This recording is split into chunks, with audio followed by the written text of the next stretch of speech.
Today on Rappler.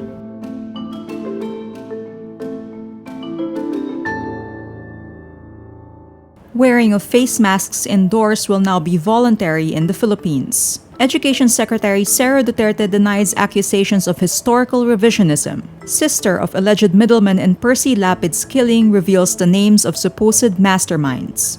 Former PNP Chief Camilo Cascolan defends his appointment as Health Undersecretary. Rishi Sunak is the new British Prime Minister. K-pop boy group Omega X's agency apologizes after witnesses say its CEO and staff abused the members. And British series Doctor Who confirms actor David Tennant's return as a doctor.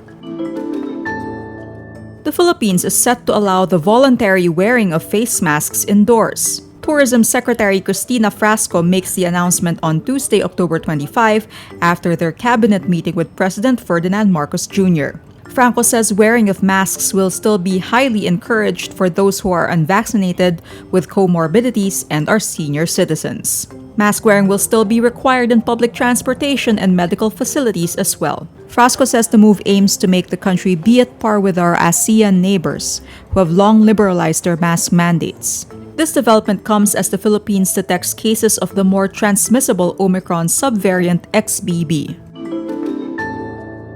Vice President and Education Secretary Sara Duterte denies the alleged rebranding of martial law or historical revisionism in favor of the late dictator Ferdinand Marcos at the Department of Education. Duterte says it is not in her mandate as Education Secretary to destroy the integrity of our history. She adds, the terms bagong lipunan or new society and martial law are both historical facts. Duterte says New Society refers to the program launched by former President Ferdinand Marcos Sr., while martial law refers to his 14-year rule. A senior high school learning module went viral for allegedly trying to rebrand the martial law years as a period of the New Society. The module characterized the martial law years as a time when economic progress and discipline dominated conversations.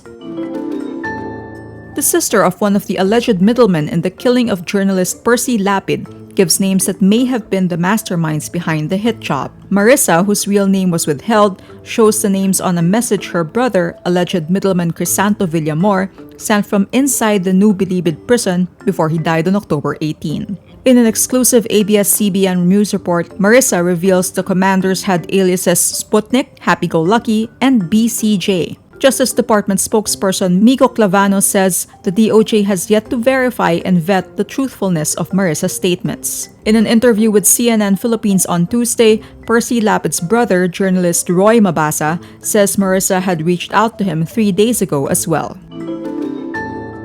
Newly appointed Health Undersecretary Camilo Cascolan says his management and strategic planning will help the agency bring health closer to the people. The former police chief also says he helped conceptualize the COVID-19 task force. He adds, quote, managing health is not just about medical knowledge. There are many doctors in the institution, but balancing science and management and strategy is very important. The Alliance of Health Workers slammed Cascolan's appointment, saying it is an insult to health experts who are most qualified to run the health department. Cascolan's appointment comes as President Ferdinand Marcos Jr. has yet to appoint his health secretary. Cascolan is part of former President Duterte's trusted circle called the Davao Boys.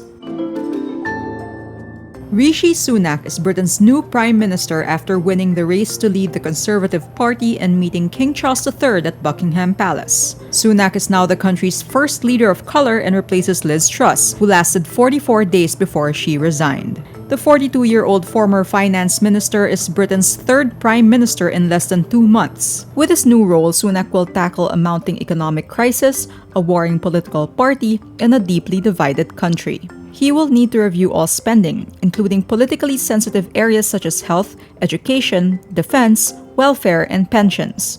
One of the wealthiest politicians in Westminster, the former Goldman Sachs analyst and hedge fund partner is Britain's youngest prime minister in more than 200 years.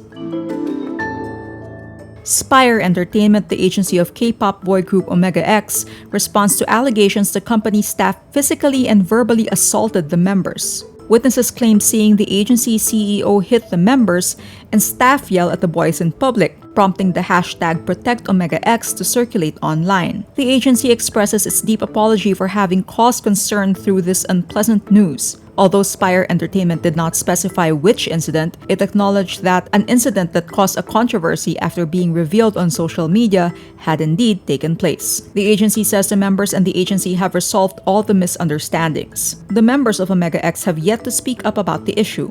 The 11-member South Korean boy band made its debut in June 2021. BBC teases the return of Doctor Who, surprising fans by pulling off a first with a returning Doctor, David Tennant. In the centenary special The Power of the Doctor, Tennant is confirmed to return in the sci-fi franchise's 60th anniversary specials in November 2023. Tennant will be playing the 14th incarnation of the Doctor following the departure of Jodie Whittaker. This marks the end of Whittaker's pioneer run as the first female iteration of the Doctor. Tennant played the 10th Doctor from 2005 to 2010 and is considered a fan favorite by many. This is the first time the character has been played again by a previous Doctor. And that's today's wrap. I'm Margaret De Leon. Thank you for watching. Click the link below for the full story. Follow us on Rappler's YouTube, Facebook, Twitter, Instagram, and TikTok.